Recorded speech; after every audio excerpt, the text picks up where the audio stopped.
Have you ever had shoulder pain? Have you often wondered if you're practicing Chaturanga Dandasana properly? In this video, I'm going to show you how to approach the low plank safely. If you haven't subscribed yet, remember to hit the subscribe button and the bell to be notified every time I post a new video about how to improve your yoga practice. I have been practicing yoga for well over 20 years now, and throughout this period I have had multiple situations where I have had shoulder pain. And so I've been able to relearn my Chaturanga and low plank and build safe and healthy patterns of movement to heal my shoulders. And so this is why I'd like to share what I have learned over the years with you. The first tip to helping to build healthy shoulders in the movement of low push-up and or Chaturanga Dandasana is to establish a strong, healthy cat-cow position. And so cat-cow position is where you come onto your hands and your knees. You align your shoulders directly above your wrists and align your knees directly underneath your hips, knees about hip width apart. The cow pose is the expression of extension, which is a back bend. That's where you lift your head, your tailbone, you squeeze the muscles on your back, and you lift the chin and look up. The cat pose is the expression of flexion, and this is where you press down into your palms, you round your spine, you engage the muscles on the front of the body, on the abdomen, and you lengthen and stretch the muscles on the back. So we are learning to put pressure on our hands and our shoulders. If you align your hands directly shoulder width apart, fingers separated, when you drop down into the back bend, remember that's when you'll inhale. And when you exhale and you press into cat pose is when you're going to flex the spine. And this movement of going from up dog into down dog starts to help you to prepare to be able to move your shoulder blades and scapulas around while you are supporting weight on your hands. It is really important when learning to do low push-up position that we start to build the strength at the connection of the arms at the torso, at your shoulders. Another exercise that can be incorporated here is the use of letting your chest drop down below your shoulders and then pressing into the palms and broadening the shoulder blades as wide across the back as you can. So you can work, think of it as almost like a miniature push-up where you drop down and let your chest drop in between the shoulders, and then you push into the palms and you protract your scapulas. Anytime your shoulder blades come together on your back is retraction. Anytime your shoulder blades go broad across your back is protraction. So in cat pose, we protract. We are broadening the shoulder blades wide across the back. And in this process here, you're retracting. So here we start exercising the ability to move and strengthen the shoulder blades on the back.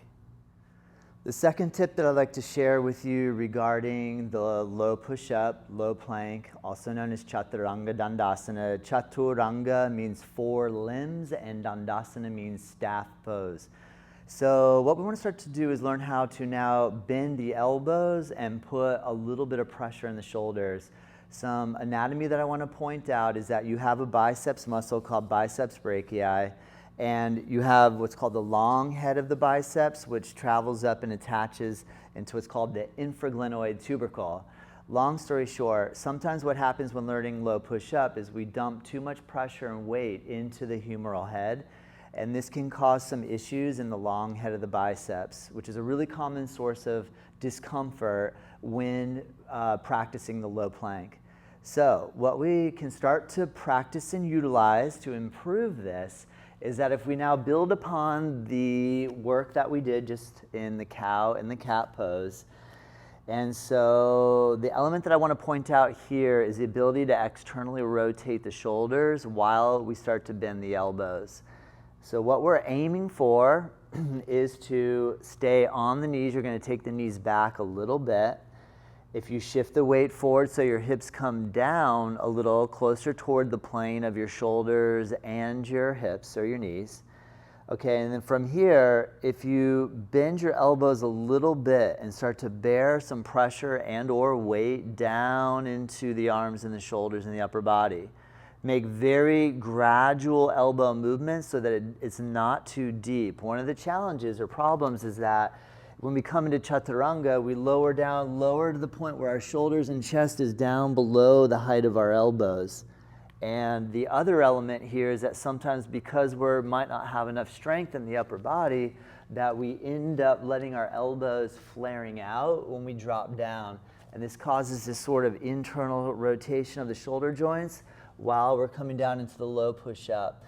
So what I'm going to encourage you to do is align your fingertips forward so that when you come down, you keep drawing your elbows in toward the side of the body. So in essence, it's very similar to holding your elbows in close and being able to have your wrist at about the same level as your elbows. So to recap this second tip, you come into the cow-cat pose. You align your hands shoulder width apart. Drop your hips down close to the plane of your shoulders and knees. Bend at the elbows just a quarter of the way and actively engage a little squeeze of your arm bones into the side of your ribs. Practice holding here and developing the ability to bend, squeeze in, and draw shoulders back. So again, real simple. Drop hips, bend elbows, squeeze in, shoulders back. Practice holding this for as long as you can. In the beginning, 20 seconds is going to feel like an eternity. So start off with baby steps, hold it for 3 to 4 seconds. Each day, slowly build up the amount of time that you can hold in that area, putting the strength into your upper body. Are you enjoying this practice so far? If so, remember to hit the like button, and when you're done practicing, leave some questions in the comments below and I will happily answer them for you. The third practice tip that I'd like to help you implement so that you can develop your low push-up in Chaturanga is that what's common with low push-up is that we're using as a transition to come up into upward dog and then from up dog into down dog. So something that you can do in the beginning, especially if you're having shoulder pain, you'd still like to move through the vinyasa of the up and down dog, but however, you want to make sure that your shoulder heals and you build the proper strength necessary for success. So what you can do, anytime that the low push-up is involved in a practice session, such as a sun salutation, again, you align your hands shoulder width apart, you align your knees under your hips. You drop your hips down in line with your shoulders and your knees. We're going to practice doing about a quarter bend of the elbows. Full bend of the elbows would entail bringing the shoulders down about the height of the elbows. So I only want you to come down a quarter of the way. You can even go less than that if you need. So what can happen is you drop your hips down, you bend your elbows, and then you practice straightening the arms, letting the feet come down and coming to your upward facing dog. And then to come back into down dog, you touch your knees, you pull your hips back, you curl your toes under, and as you press into your down dog, keep your shoulders nice and strong and stable. So again, you can land on your hands and knees. Instead of skipping the Chaturanga work, which means what you could or can do is with straight arms go right into up dog, and with straight arms you can go right back into down dog. However, a good way to build the strength and to start to, or to also give the opportunity for your shoulder to heal, drop the hips, bend the elbows a little bit, press. This way you're utilizing little miniature push-ups in the process of transitioning to upward dog. Touch your knees, pull your hips back, curl your toes under, go into a little cat shape, and then push into your hands. So you're just minimizing the movements so that they are nice and steady, very slow and controlled. You're not putting excessive pressure into the shoulders that you cannot support. So again, what we often see is the hips up in the air and the chest drops down really low and we come up. What we often see is the chest drops down really low, the elbows flare out and we're low, and then all of a sudden we wonder, how come my shoulders hurt? Back it up. Don't worry about what anybody else around you is thinking or doing. Focus on taking really good care of your shoulders. One last time. You're in cow and cat. You bend, you drop your hips down, you bend your elbows a little bit. You press, you come into the upward facing dog, you touch your knees down, you pull back, a little cat shape, curl toes, downward dog. This fourth tip will give you another way to approach implementing the up and down dog press in a way that you'll minimize excessive pressure on your shoulders. All right, so we just pointed out how you can do that in cow and cat. Another option, there's a pose called Cobra Pose. I'm sure you're familiar, but basically you start off with your belly on the floor, you have your hands on the ground. What we're going to attempt to do is draw our elbows in toward the side of the body.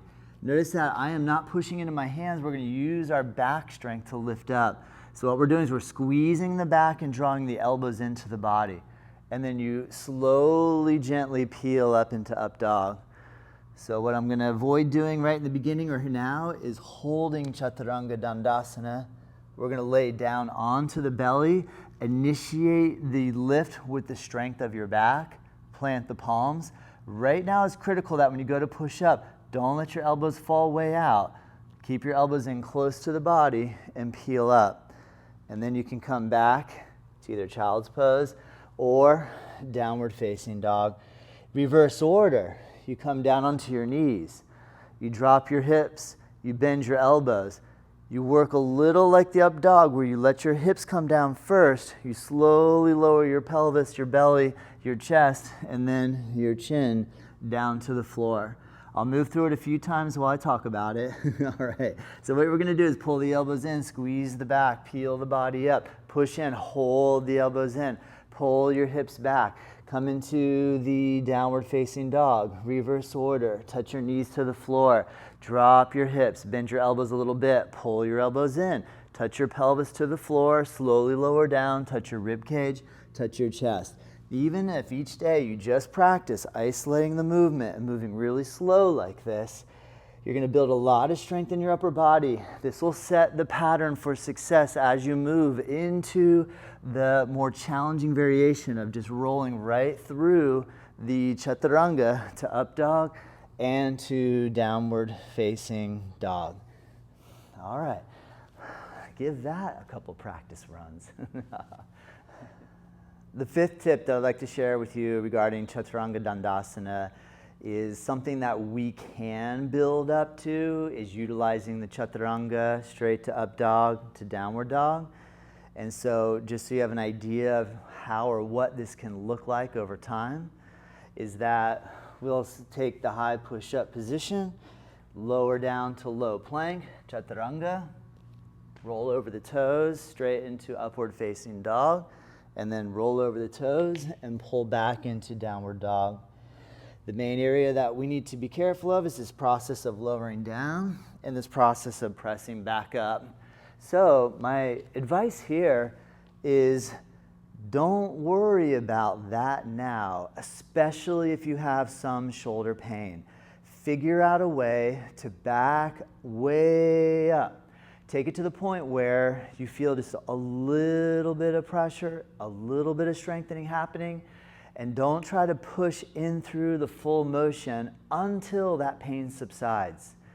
There's a lot of other techniques that I will cover in future videos that can help this, but I want to give you the basics to help you in the journey of having healthy shoulders and really enjoy the Ashtanga vinyasa practice. Would you like to put these tips and tricks into practice? You can join me here daily at Native Yoga Center via our live stream yoga classes. Click the link below to join in our 2 weeks free unlimited live stream yoga here at Native Yoga Center, and I will happily guide you along in improving and enjoying your yoga journey. Remember to check out our other videos that we have on up dog and downward facing dog, so then with your sun salutation you can use these tips and tricks from the up dog, down dog, and low plank to put all together to make a nice, smooth, even flow.